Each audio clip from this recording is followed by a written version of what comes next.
There are places in America, vast and wild, where secrets can be kept. The Pisgah National Forest in North Carolina is one such place. It's a sprawling cathedral of ancient mountains and dense woods, where the rustle of leaves and the rush of a hidden creek can drown out any sound, where the thick canopy can swallow the light. On September 7th, 1997, two men, a father and son, walked through this wilderness. The air was beginning to carry the crisp promise of autumn, a welcome coolness after a humid summer. They were hunters, not searching for anything more than tracks. Their conversation a low murmur that barely disturbed the profound quiet of the forest. But what they found that day had not been lost in the way of a hunter's prey. It was something scattered, something unnatural against the forest floor. At first, it was just a piece of fabric caught on a branch, its color faded by months of sun and rain. Then a shoe, and then something white against the dark soil. A slow, creeping horror of realization dawned on them. These were not the bones of an animal. This was a grave, a shallow, desperate attempt to hide a human life that had been violently taken. They had stumbled upon the final, silent resting place of a ghost. A woman who had vanished without a trace from a world of concrete and steel over 500 miles away. The mystery of what happened in this remote stretch of woods was just beginning, and the victim had a name: Judy Smith. To understand the baffling depth of that mystery, you must first understand the woman at its center. Judith Ann Smith was not a person you would ever associate with the kind of violence that ended her life. At 50 years old, she was a cornerstone of her community in Newton, Massachusetts. Her world was one of healing, not of harm. She was a lead nurse in a prestigious organ transplant unit, a job that required a rare blend of scientific precision and profound empathy. She held hands, she calmed fears, she guided families through the agonizing crucible of waiting for a second chance at life. Her colleagues described her as the calm in the storm, a steady presence when emotions ran high. Her hands, which had comforted so many, were a testament to her life's work. They were hands that could start an IV, check a chart, but also gently squeeze a shoulder in a moment of despair. She had a laugh that was warm and genuine, a sound that could cut through the sterile tension of a hospital ward. She was a mother to two grown children from a previous marriage, and in 1996, she had found a new happiness, marrying a lawyer named Jeffrey Smith. Theirs was a mature love, built on shared experiences and mutual respect. Jeffrey was a man who adored her quiet strength, her unwavering dedication to her calling. Their life together was comfortable, settled. It was a life of dinner parties, of weekends spent tending to their garden, of quiet evenings, weeding in companionable silence. Judy was a creature of habit, of order. Her trademark was a bright red backpack she carried nearly everywhere, a splash of vibrant color in her otherwise organized world. It was a symbol of her preparedness, always containing whatever one might need. She was, by all accounts, a woman firmly rooted in her life, a life she had meticulously and lovingly built. In April of 1997, that rooted life took a brief, happy detour. Jeffrey had a legal conference to attend in Philadelphia, and Judy decided to join him. It was a chance for a short vacation, a rare opportunity for her to explore a new city. She had never been to Philadelphia before, and was excited by the prospect of walking through halls where history was made. She spoke of visiting Independence Hall, of seeing the Liberty Bell, of soaking in the historical fabric of the nation's birthplace. The trip started with a small, mundane hiccup that would later be scrutinized endlessly. At Logan Airport in Boston, as they were about to check in, Judy realized she had forgotten her driver's license. In a post-1996 world of tightening airport security, it was a problem. Without a hint of frustration, she assured Jeffrey she would simply go home, retrieve it, and catch a later flight. He went ahead, and true to her word, she arrived at their Philadelphia hotel later that evening, flowers in hand as a playful apology for her forgetfulness. The evening was spent together, the last evening of normalcy they would ever know. They had dinner. They talked about their plans for the next day. He had his conference sessions. She had a city to explore. It was all so simple, so wonderfully ordinary. The last image Jeffrey would have of his wife was of a woman happy, relaxed, and looking forward to a day of adventure. The morning of April 10th, 1997, dawned bright and clear over Philadelphia. Inside the DoubleTree Hotel, Jeffrey Smith said goodbye to his wife and headed down to his conference. Judy's plan was simple. She would use the city's flash tourist bus to navigate the historic district. With a red backpack presumably stocked for the day, she stepped out into the bustling city. The air would have been filled with the sounds of traffic, the calls of street vendors, the general hum of a city waking up. For a woman from the quieter suburbs of Boston, it might have been a thrilling sensory overload. She was to meet Jeffrey back at the hotel around 5:30 that evening for a cocktail party. As the hours passed, Jeffrey went about his day, attending meetings, taking notes, completely unaware that the ordered world he shared with his wife was fracturing, breaking apart into a million unrecognizable pieces. At 5:30, he returned to their room. It was empty. He wasn't alarmed, not at first. He figured she was running late, perhaps lost in a museum exhibit, or maybe she had gone down to the party ahead of him. He went downstairs, scanned the crowd, and found no sign of her. Back up to the room, still empty. He repeated this pattern several times, a growing knot of unease tightening in his stomach. The ambient noise of the cocktail party, the clinking glasses and polite laughter, began to sound menacing. 6:30 came and went, then 7. The unease blossomed into full-blown panic. This was not like Judy. She was punctual, reliable. Something was wrong. The disappearance was no longer a possibility. It was a terrifying, unfolding reality in a quiet hotel room, 500 miles from home. Jeffrey Smith's world shrank to the size of a hotel lobby, then to the receiver of a telephone pressed hard against his ear. His initial attempts to raise the alarm were met with a frustrating calm. Hotel security, then the city police, offered the same placid reassurances. She's an adult. Maybe she met an old friend. Maybe she lost track of time. They spoke of the 24-hour waiting period, a bureaucratic shield against the raw terror of a man who knew, with gut-wrenching certainty, that his wife was not simply late. Every tick of the clock was an agony. He began to act, a man fighting against a tide of official indifference. He called his children back in Massachusetts, his voice tight with a fear he was trying to control, asking them to check the answering machine for any message, any clue. There was nothing. In a move of sheer desperation, he hired a taxi, not to take him anywhere, but to become a slow-moving search party. He had the driver crawl along the route of the flash tourist bus, his face pressed against the glass, scanning every face on the crowded sidewalks, searching for a ghost in a city of millions. The night was a blur of frantic calls, of repeating the same information to different, dispassionate voices. The clothes she was wearing, her height, her weight, the red backpack.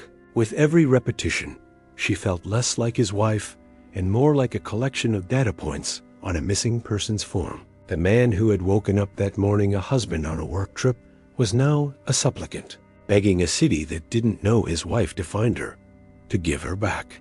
The official investigation was about to begin, but for Jeffrey Smith, the nightmare had already started. When the Philadelphia Police Department finally escalated the case, detectives entered a scene devoid of clues.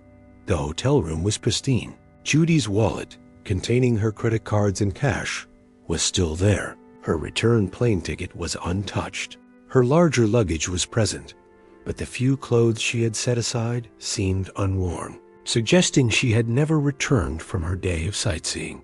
It was as if she had stepped out the hotel door and simply evaporated from the face of the earth. The investigation immediately hit a wall that was a product of its time. In 1997, the ubiquitous CCTV coverage we know today was non-existent.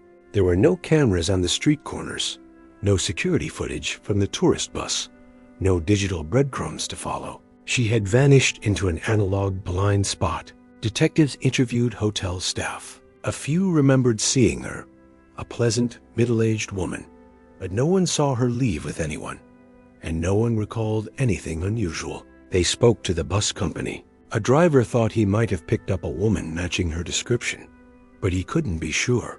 The city had swallowed her whole. Suspicion, as is standard procedure, briefly fell on Jeffrey. Could this be a domestic issue? Had she even come to Philadelphia at all? But his alibi was ironclad. He had been in a conference with dozens of witnesses all day. Furthermore, his raw, palpable distress was impossible to fake. Investigators were left with a complete and utter void. No witnesses, no motive, no ransom note, no body. All they had was the story of a loving wife and dedicated nurse who had walked out to see the Liberty Bell and never came back. Days bled into weeks, and weeks into months. The Smith family lived in a suspended state of torment. The not knowing was a unique form of torture, a wound that could not begin to heal. Jeffrey returned to Massachusetts, but became the engine of a relentless search effort. He hired private investigators who retraced the Philadelphia police's steps and came up with the same frustrating nothing. He and Judy's children created thousands of missing person flyers, the smiling photo of Judy becoming a haunting fixture on telephone poles and bulletin boards up and down the East Coast. The media picked up the story, drawn to the baffling nature of the disappearance. A responsible, professional woman vanishing from a major city in broad daylight. It was a story that tapped into a primal fear. For a brief, horrifying period, the family's hopes were cruelly raised and then shattered. A woman's body was found in New Jersey, and for a few agonizing days, authorities believed it could be Judy. The family braced for the worst, only to be told it was a case of mistaken identity. The emotional whiplash was devastating. As the seasons changed, from the green of spring to the oppressive heat of summer, the case grew colder. The police leads dried up. The media attention faded. But for the Smith family, time stood still on April 10th. Every phone call could be the one. Every knock on the door carried a jolt of hope and dread. They were adrift in a sea of uncertainty, clinging to the memory of the woman they loved while facing the terrifying possibility that they might never know what had happened to her. 500 miles to the south, as summer gave way to autumn in the mountains of North Carolina, the first threads of the mystery began to unravel in the most gruesome way imaginable. The hunters who stumbled upon Judy Smith's remains had no idea of the nationwide search that had followed her disappearance. They only knew the profound wrongness of what they saw. The scene was a tableau of violence, clashing with the serene beauty of the forest. The remains were skeletal, scattered by the elements and the forest scavengers over a 100-yard area. It was clear this was not a recent event. Buncombe County Sheriff's deputies arrived, securing a crime scene that was 5 months old. The forensic team moved with painstaking care, aware that every leaf, every patch of soil, could hold a clue. They found her wedding ring, a silent testament to the life she once had. They found remnants of clothing, not the outfit she was last seen wearing, but sturdy, outdoor-style clothes. They found a pair of expensive sunglasses that did not belong to her. And they found a blue and black backpack, not the signature red one she was known for. Robbery seemed an unlikely motive. $167 in cash was also recovered. The most telling pieces of evidence were found on the victim's bra and her very bones. Puncture marks and cuts. The pathologist would later confirm they were consistent with stab wounds. This was not an accident. This was not a woman who had gotten lost and succumbed to the elements. This was a homicide. The immediate challenge was identification. Who was this woman? And how did she end up here, so far from anywhere? The answer came from one of Jeffrey Smith's flyers, which had, by chance or fate, made its way to this corner of North Carolina. An investigator saw the flyer, saw the description, and made the call. The news, when it came, was a brutal end to 5 months of agonizing uncertainty. The confirmation was made through science, cold and irrefutable. Dental records were flown in from Massachusetts. They were a perfect match. The skeletal remains found in the quiet solitude of the Pisgah National Forest belonged to Judy Smith, the nurse who had vanished from a bustling Philadelphia street. The delivery of this news is a moment that can't be adequately described. It is the slam of a door on hope, the beginning of a new and different kind of grief. The family now knew she was gone, but the how and the why had morphed into a monstrous, terrifying question. The family had to process the impossible. The woman they knew, who had an arthritic knee and was not an outdoors enthusiast, had somehow traveled over 500 miles to a remote mountain range, acquired different clothing and gear, and was then brutally murdered and left in a shallow grave. The news sent a shockwave through the law enforcement agencies involved. The Philadelphia police now had a murder case on their hands, but the crime scene was in a different state, under a different jurisdiction. The Buncombe County Sheriff's Office had a body, but the victim was a complete stranger to their region, with no known ties, no reason to be there. The two departments were now tethered together by a single inexplicable crime that defied all logical explanation. The geographical disconnect became the central, maddening puzzle of the Judy Smith case. In briefing rooms in both North Carolina and Philadelphia, detectives stared at maps, the vast distance between the 2 points on the wall, mocking them. How does a 50-year-old woman with a bad knee travel 500 miles without using a credit card, without taking a plane, without anyone noticing? The theories were wild, ranging from the plausible to the far-fetched. The first, most obvious theory was abduction. Had she been snatched off the street in Philadelphia by a stranger, forced into a car, and driven south against her will? It was possible, but such long-distance abductions are statistically rare, and it didn't explain the change of clothes or the new backpack.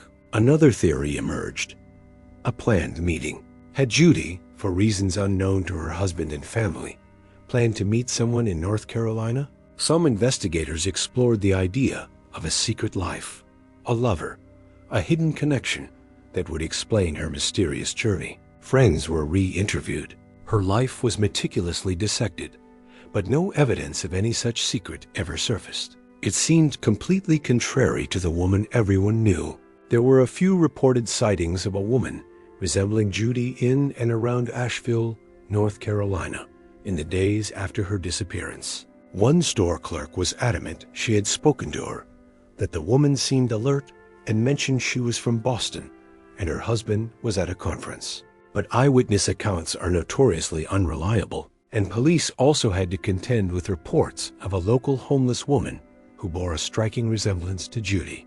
Every potential lid seemed to dissolve into ambiguity.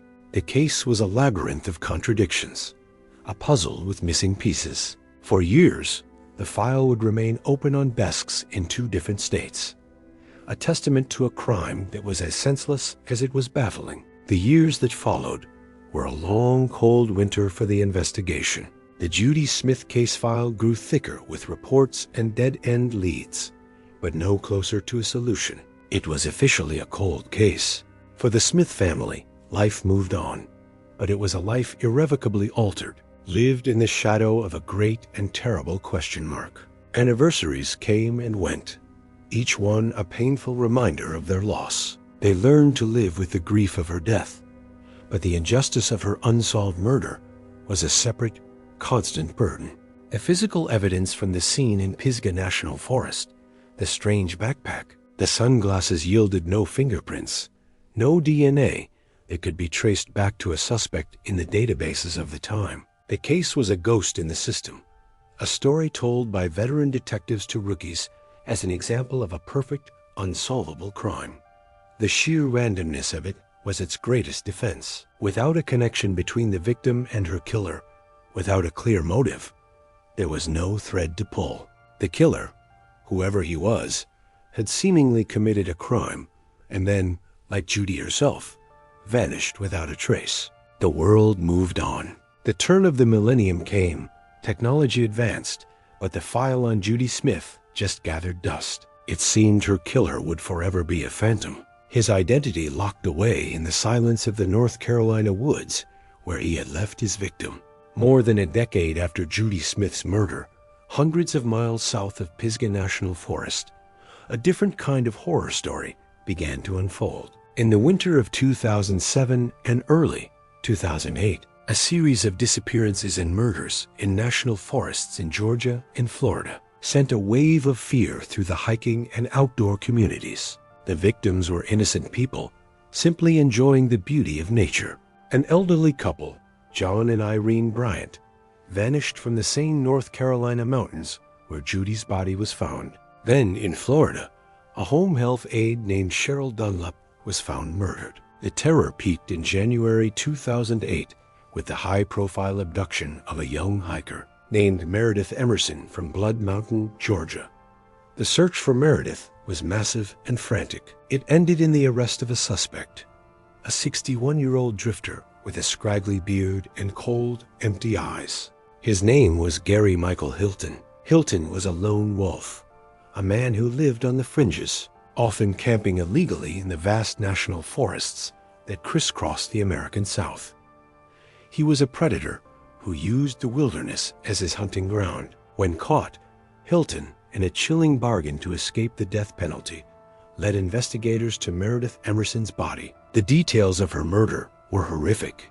As law enforcement dug into Hilton's past, they began to suspect he was responsible for more than just the recent string of killings. He fit the profile of a serial killer. An FBI task force was formed, their goal to trace Hilton's movements over the years and see if he could be linked to other unsolved murders that had occurred in or near national forests. The task force began the monumental job of sifting through cold cases from across the Southeast. They were looking for a specific signature, a victim with no obvious connection to the remote wooded area where their body was found. They were looking for cases that, like Judy Smith's, were plagued by a baffling geographical disconnect. An analyst, poring over files from a decade earlier, came across the case of the 50-year-old nurse from Massachusetts. The details leaped off the page.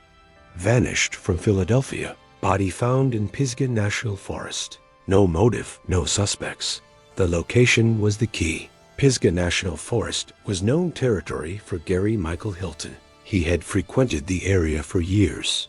The method of murder stabbing was also consistent with Hilton's known violence. Slowly, cautiously, investigators began to build a circumstantial case. Hilton would have been in his early 50s in 1997, a predator in his prime. The idea of a chance encounter, a random abduction, was his specialty. He was the type of monster who could snatch a woman from one world and discard her in another hundreds of miles away. The puzzle pieces, separated by a decade of dust, began to fit together. The phantom who had haunted the Judy Smith case for 11 years was finally beginning to take on a face. It was the face of a remorseless drifter, a man who had been hiding in plain sight in the very wilderness he used as his dumping ground. The final confirmation came from the devil himself. Inside an interrogation room, faced with a mountain of evidence from his other crimes, Gary Michael Hilton began to talk. He was already facing life in prison, with the possibility of a death sentence looming from Florida prosecutors. He had little to lose, and perhaps a twisted desire to claim credit for his monstrous works. Investigators from North Carolina brought up the name Judy Smith.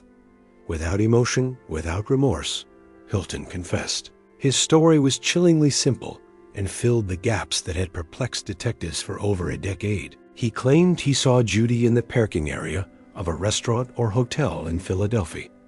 The details remained hazy and saw an opportunity. He abducted her, forced her into her own car, and made her drive south. Judy Smith, the compassionate nurse, spent the last hours of her life in the terrifying presence of a predator. According to Hilton, somewhere in the rugged terrain of North Carolina, she fought back. She tried to escape, and for that, he murdered her. He stabbed her to death and left her in the woods. Just another secret the forest would keep. His confession was the final, brutal piece of the puzzle. It was a random, senseless act of violence. There was no secret life, no planned meeting. There was only a beloved wife and mother who had the profound misfortune of crossing paths with a monster.